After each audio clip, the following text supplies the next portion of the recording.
So, session 3 out of 4, here we are.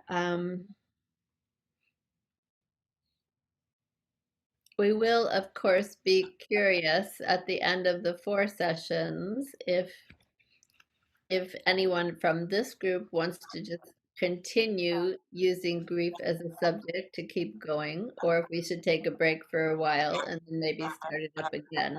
So just to think about that in the next couple of weeks, to give us your opinion.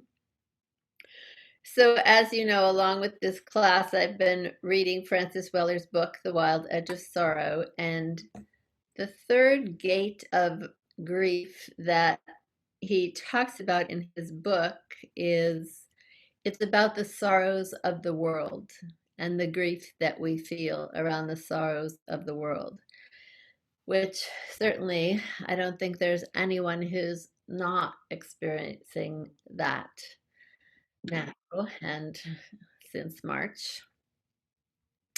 Um, a quote from Francis Weller is that the third gate of grief opens when we register the losses of the world around us. The cumulative grief of the world can be overwhelming, and yet, in some strange alchemical way, can reunite us with the aching but shimmering body of the planet. So, as we allow ourselves to feel the sorrow, the suffering of this planet that includes the people on it, maybe it opens our hearts to something also at the same time. And in the context of loss and losing, Eric spoke about loss as an irrevocable event, and certainly that is a big part of what we are experiencing. That almost seems like every day there's some new irrevocable event that we haven't understood yet, and it's hard. It's hard to live in this. And this constant losing, this constant acknowledgement of the pain of the loss. It's present with us all the time. So, again, one of the reasons I'm so grateful to be processing grief in this way together. So let's go around, see how we're all doing this morning, where we are, if we're still in the same physical place we've been or not. And just a word of an image or a feeling that is with you this morning.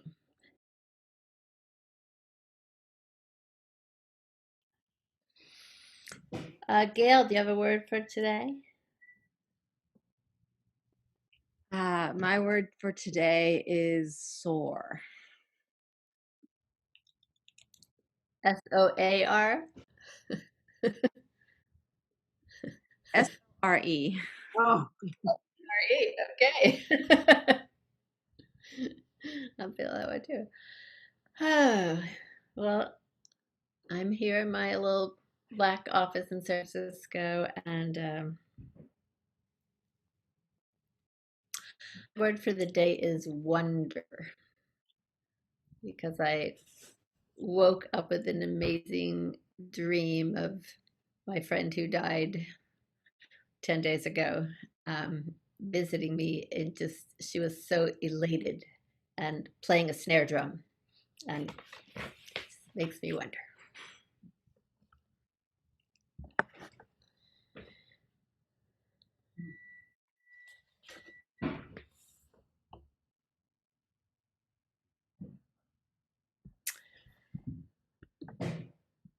So I'm going to start with this poem by Joy Harjo, who's a Native American poet, um, called Speaking Tree.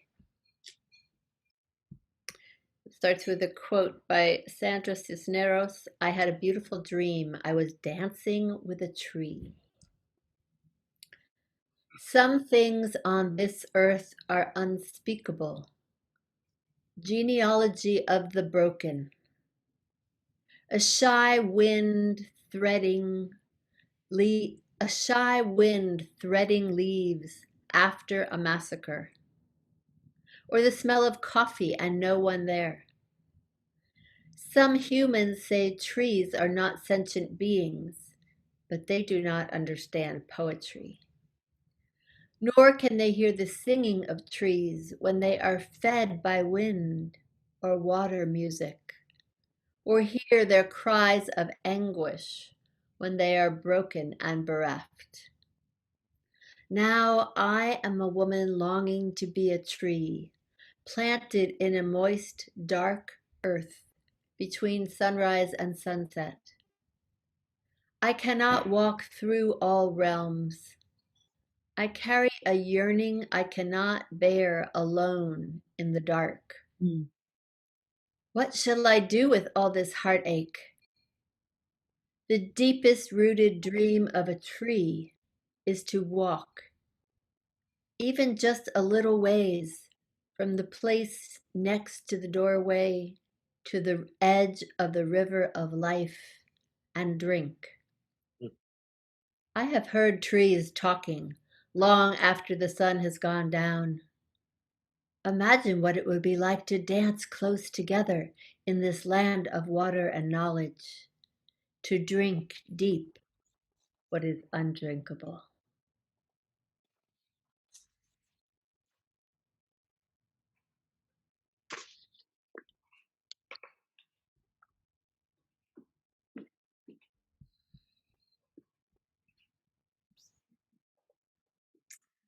What surprises you or makes you wonder or inspires you in these words of Joy Harjo's?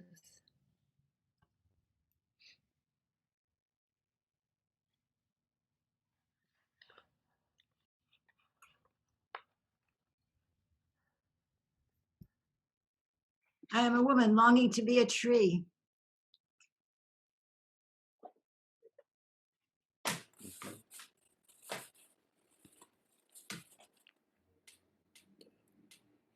Hear the singing of trees when they are fed by wind or water music.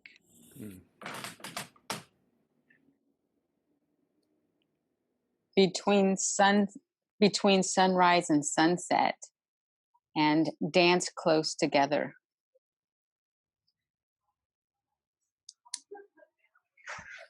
I carry a yearning I cannot bear alone in the dark. I have heard trees talking long after the sun has gone down.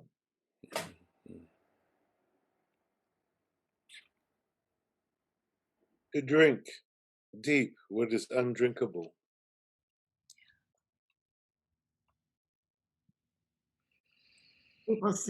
Some people say trees are not sentient beings, but they don't know poetry. Like paraphrased.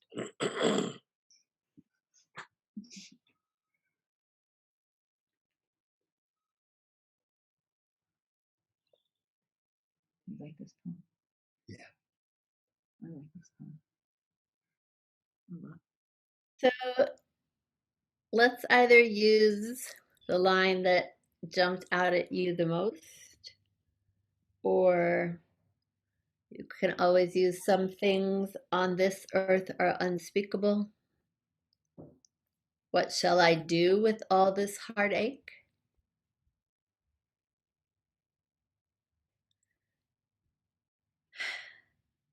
Or any of the lines that really inspire you to just use them as a prompt. I cannot walk through all realms, perhaps. So we'll do a 4-minute write. Go ahead and start.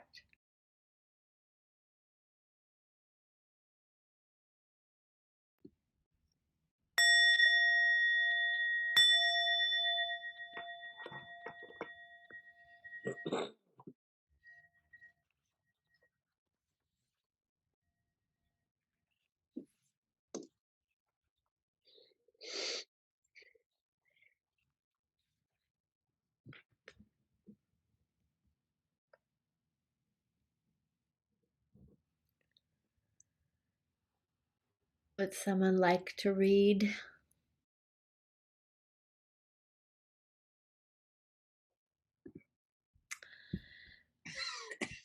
All right, I'm going to read yet another Mary Oliver poem that I had not known or read before. I keep being so amazed that I mean, she has obviously written so many poems and I have never read them all, but every time I read one that's like takes me away again, it's like, oh my goodness. So this is a poem of hers called Love, Sorrow. Love, sorrow. She is yours now, and you must take care of what has been given. Brush her hair, help her into her little coat, hold her hand, especially when crossing a street. For think, what if you should lose her? Then you would be sorrow yourself. Her drawn face, her sleeplessness would be yours. Take care. Touch her forehead that she feel herself not so utterly alone. And smile that she does not altogether forget the world before the lesson. And smile that she does not altogether forget the world before the lesson. Have patience in abundance. And do not ever lie or ever leave her even for a moment by herself, which is to say, possibly again, abandoned. She is strange, mute, difficult, sometimes unmanageable, but remember, she's a child, and amazing things can happen. And you may see, as the two of you go walking together in the morning light, how little by little she relaxes. She looks about her. She begins to grow. You read her so well. Thanks, Sarah.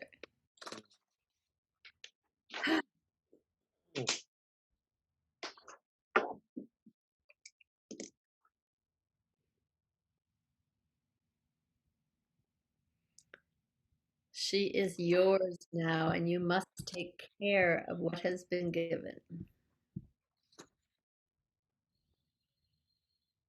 Does not altogether forget the world before the lesson.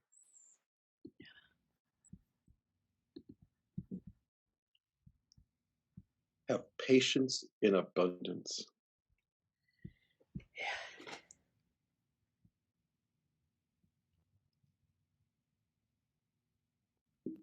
Hold her Touch her hand. forehead, that she feel herself not so utterly alone.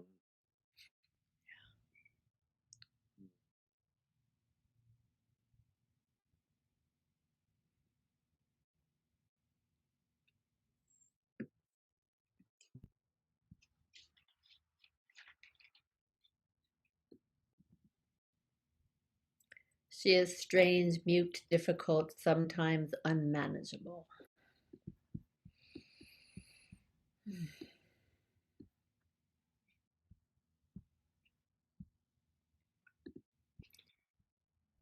So let's use as a prompt either love, sorrow, or again, if there's a particular line or word that you'd prefer to use as a prompt, go ahead and do that.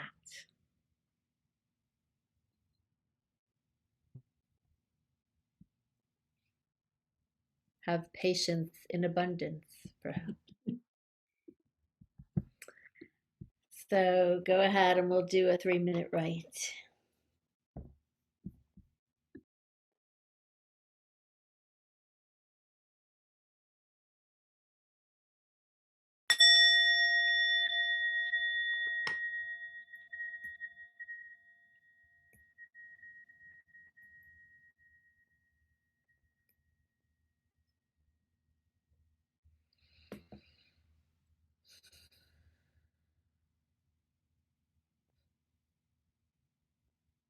I would like to read.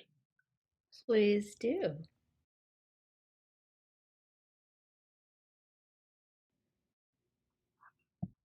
So, in closing, I'm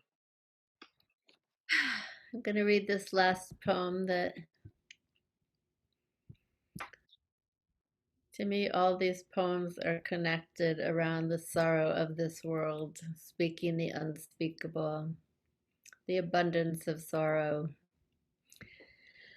This is a poem by Langston Hughes called I Too. I too sing America. I am the darker brother. They send me to eat in the kitchen when company comes, but I laugh and eat well and grow strong. Tomorrow, I'll be at the table when company comes. Nobody'll dare say to me, eat in the kitchen then. Besides, they'll see how beautiful I am and be ashamed.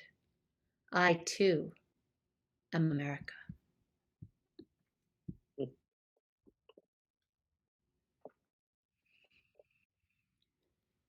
It's one of my favorite Langston Hughes poems.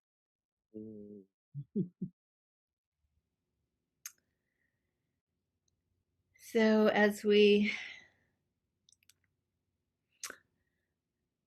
love sorrow, allow her into our days and hearts and minds, even sometimes when it's really hard. Maybe speaking the unspeakable in these ways of letting words come through us and say what we need to say really is how we grow and how we maybe shift and change things in ourselves, in the world. Thank you for these moments of being together in the grief, in the sorrow, and in the inspiration that we all give each other to carry on here. So have a good rest of your day. Thank you. And to you. You too. Love to you all. Thank you, everybody. Everybody. Thank you.